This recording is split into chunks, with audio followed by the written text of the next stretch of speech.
Olá, meu nome é Emerson Santos Castro e vou apresentar este trabalho intitulado Diversidade de trematóides digenéticos parasitas de melanoides tuberculata provenientes de Itainópolis, Piauí, Brasil, para a 13ª semana de Biologia de Alta Floresta.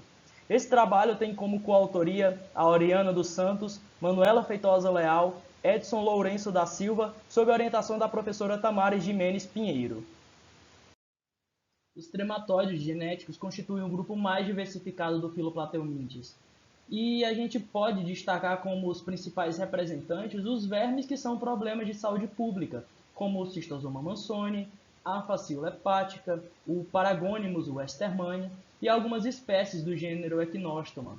Estes helmintos provocam doenças em várias localidades ao redor do mundo. Para se ter uma noção dessa diversidade, estima-se a existência de 150 famílias de trematóides, que englobam 2.500 gêneros, que por sua vez englobam 15 a 25 mil espécies distribuídas em todo o mundo. Os trematóides, quando adultos, são endoparasitas obrigatórios de um hospedeiro vertebrado e possuem um ciclo de vida bem complexo, que é uma de suas maiores características. Os trematóides também possuem um estágio infectante de vida livre, né, que é a forma larval, a forma imatura destes vermes, que são as chamadas cercárias. Essas cercárias, por si só, já têm uma diversidade morfológica muito grande, que podem nos auxiliar, por exemplo, a identificar qual verme é adulto. Além disso, essa cercária ela vai ser liberada de um molusco, que vai ser o seu primeiro hospedeiro intermediário. Dentro do molusco ocorrerá a reprodução assexuada e no hospedeiro definitivo ocorrerá a reprodução sexuada, que levará os ovos ao ambiente.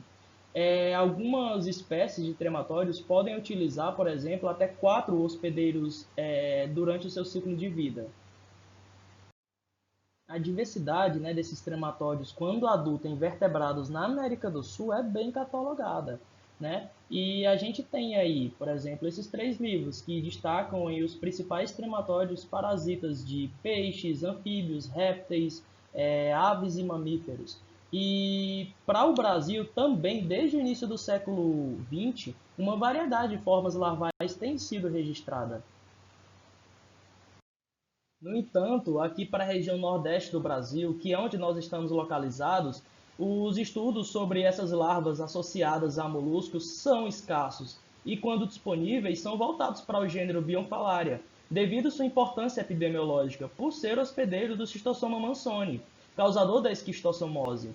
Porém, no Brasil, nós sabemos que pelo menos 25 espécies de moluscos participam do ciclo biológico de trematóides. E isso precisa ser intensificado aqui na região Nordeste. Uma dessas espécies de moluscos que vem chamando a atenção por aqui é o Melanoides tuberculata, que é um tiarídeo de origem afroasiática que desde o primeiro registro do Brasil, em 1986, vem chamando a atenção sobre seus aspectos distributivos, ecológicos e parasitológicos.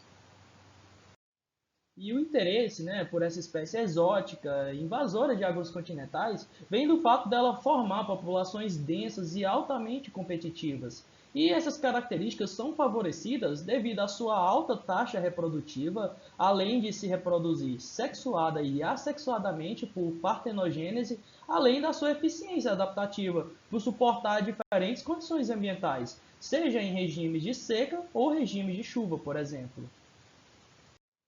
E com relação ao parasitismo, tem-se registro de melanoide tuberculata como hospedeiro de 37 espécies de trematóides no mundo.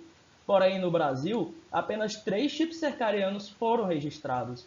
E a maioria desses registros são voltados para a região sudeste, alguns para a região centro-oeste e um único, né, recente, para a região nordeste do Brasil. Portanto, o nosso objetivo foi conhecer os tipos cercarianos parasitas de melanoide tuberculata proveniente de um rio do sudeste do Piauí, a fim de fomentar as discussões sobre o seu potencial na manutenção da fauna de trematóides, que ainda é desconhecida aqui na região semiárida.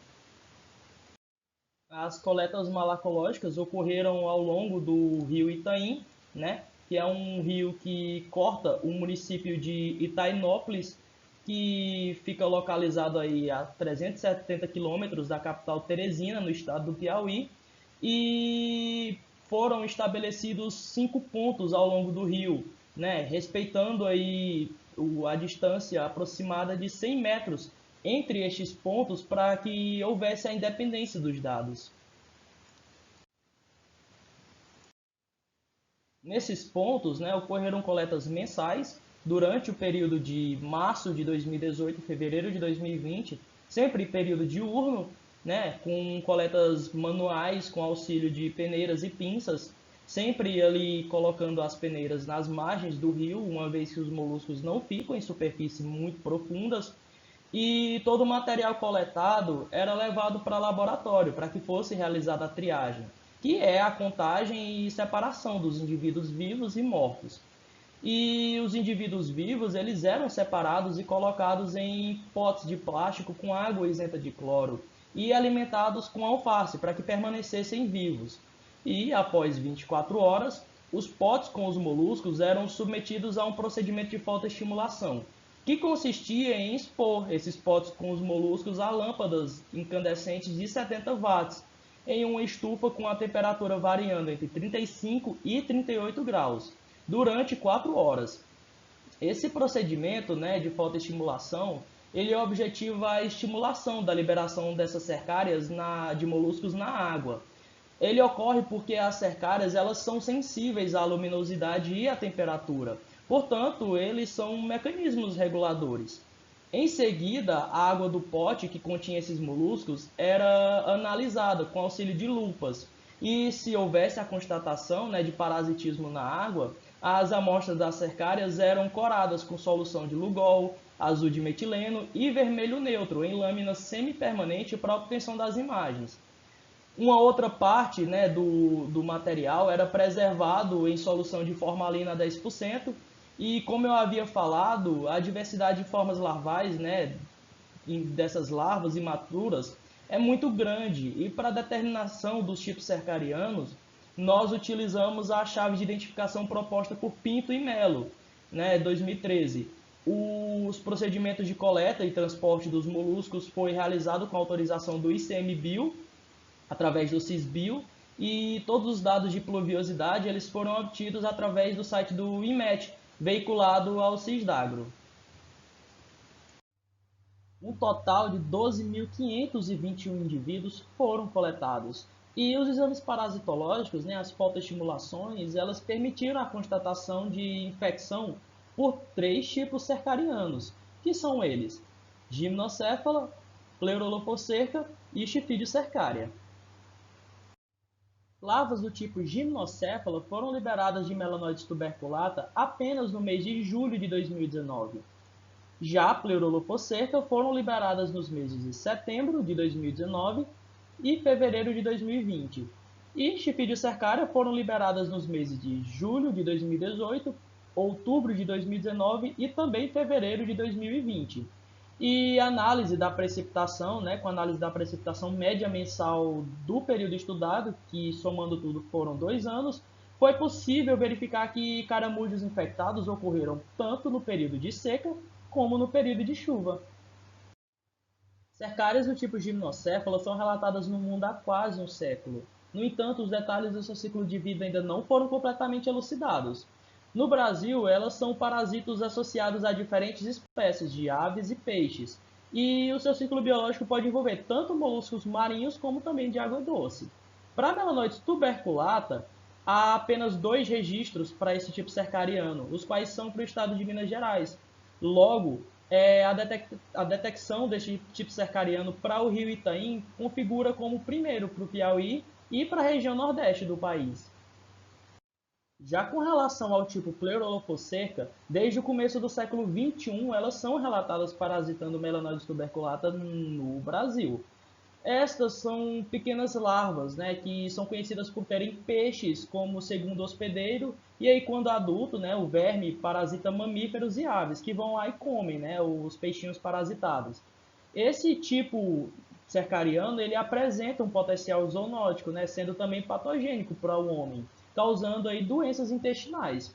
apesar dos vários registros para melanoide tuberculata no Brasil, a ocorrência desse tipo cercariano no Nordeste foi recentemente descrita, né, por Lopes e seus colaboradores em 2020, e este configura-se o primeiro registro para o Piauí.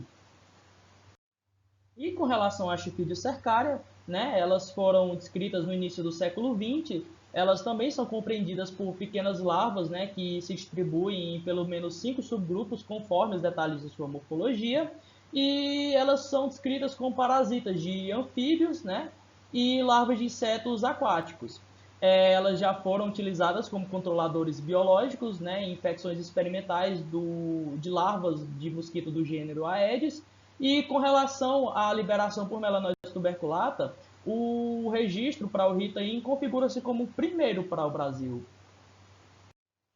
A ocorrência, né, dessas infecções por trematóides em caramujos, ela é determinada principalmente por modificações e tipos de uso do habitat.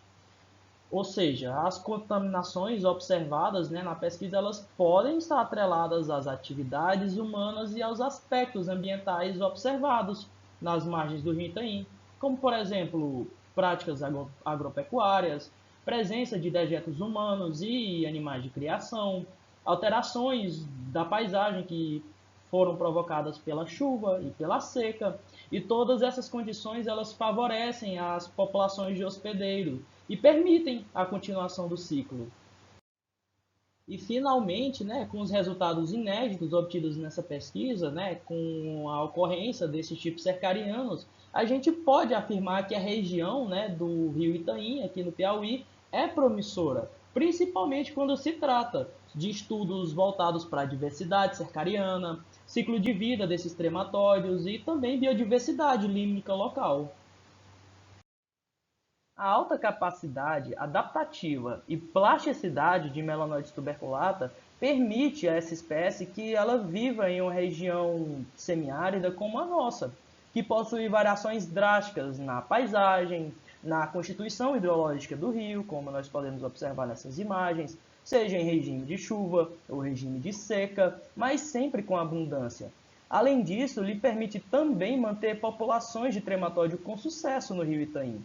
As informações dessa pesquisa alertam principalmente para a importância do monitoramento da malacofauna límica, especialmente em rios do semiárido brasileiro, a fim de prever possíveis prejuízos tanto ambientais como sanitários, visto aí os múltiplos usos desses recursos naturais, como por exemplo para a irrigação de plantios feitos às margens do rio ou práticas agropecuárias, que é o caso do rio Itaim. E por fim, mas não menos importante, nós gostaríamos de agradecer à Universidade Federal do Piauí e ao Instituto Federal do Piauí pelo apoio logístico, ao Conselho Nacional de Desenvolvimento Científico e Tecnológico, CNPq, pelo apoio financeiro, além do suporte de todas as pessoas que contribuíram indiretamente para a realização dessa pesquisa. Nós também agradecemos especialmente a organização desse evento, pela oportunidade de crescimento e troca de saberes. Essas iniciativas são muito importantes no período em que vivemos. O meu e-mail e da minha orientadora estão à disposição para esse trabalho e muito obrigado.